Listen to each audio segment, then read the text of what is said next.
حضرت سلیمان علیہ السلام اللہ کے نبی ہونے کے ساتھ ساتھ بنی اسرائیل کے بادشاہ بھی تھے، اور آپ کی حکومت نہ صرف انسانوں پر تھی بلکہ جنوں، پرندوں اور جانوروں پر بھی تھی۔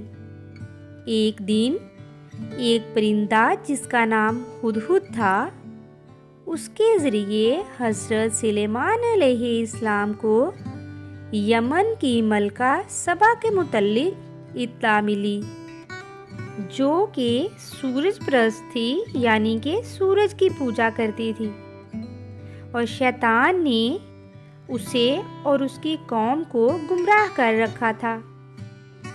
آپ نے ملکہ سبا کو ہدہد کے ذریعے ایک خط بھیجا۔ جب ہدہد ملکہ سبا کے پاس خط دینے کے لیے پہنچا تو ملکہ سبا سو رہی تھی۔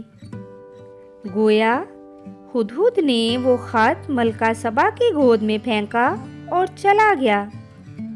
جب ملکہ سبا اٹھی تو وہ خط دیکھ کر حیران ہو گئی۔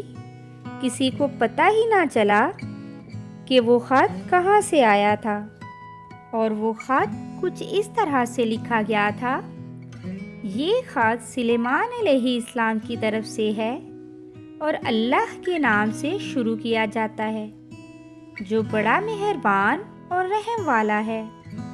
تم کو سرکشی اور سربلندی کا اظہار نہیں کرنا چاہیے، اور تم میرے پاس خدا کی فرمانبردار بن کر آؤ۔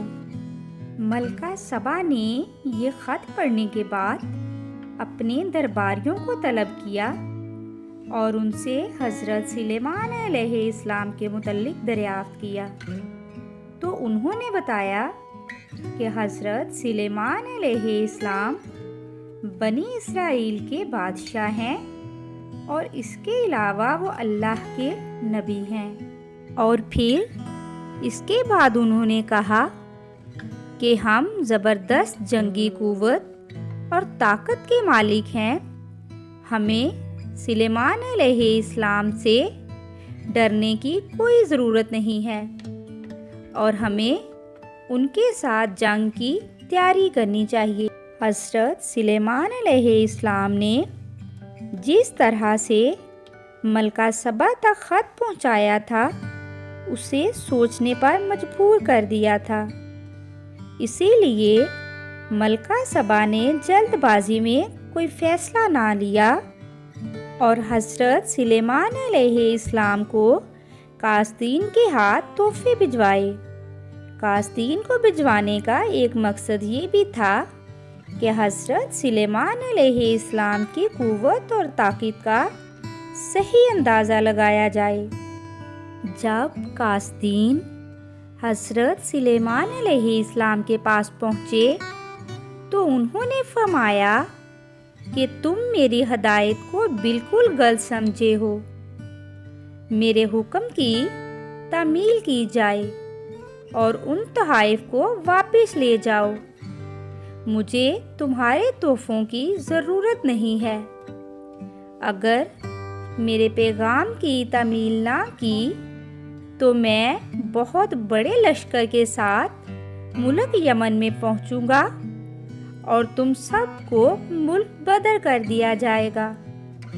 قاصدین نے واپس جا کر تمام واقعہ سنایا اور ملکہ سبا کو بتایا کہ کس طرح سے نہ صرف انسان بلکہ جانور، پرندے، جن، جتنی بھی مخلوقات ہیں، سب حضرت سلیمان کا کہا مانتے ہیں۔ تو ملکہ بلقیس بہت سمجھدار تھی۔ اس نے اپنی قوم کو ہلاکت میں ڈالنے کی بجائے حضرت سلیمان علیہ السلام کے حکم کی تعمیل کا فیصلہ کیا۔ آپ علیہ السلام کو بذریعہ وحی علم ہو گیا کہ ملکہ سبا ان کی خدمت میں حاضر ہو رہی ہیں۔ انہوں نے اپنے دربار میں موجود افراد سے پوچھا کہ کون شخص ملکہ سبا کا تخت اس کے پہنچنے سے پہلے یہاں لا سکتا ہے۔ وہاں پر موجود ایک جن نے عرض کیا کہ ملکہ سبا کے یہاں پہنچنے سے پہلے میں ان کے تخت کو لانے کی طاقت رکھتا ہوں اور اس تخت کے بیش قیمت سامان میں کوئی خیانت نہیں کروں گا۔ اس جن کا یہ دعویٰ سن کر حضرت سلیمان علیہ السلام کے ایک وزیر نے کہا، میں پلک جھپکتے میں اس تخت کو یہاں پر حاضر کر سکتا ہوں۔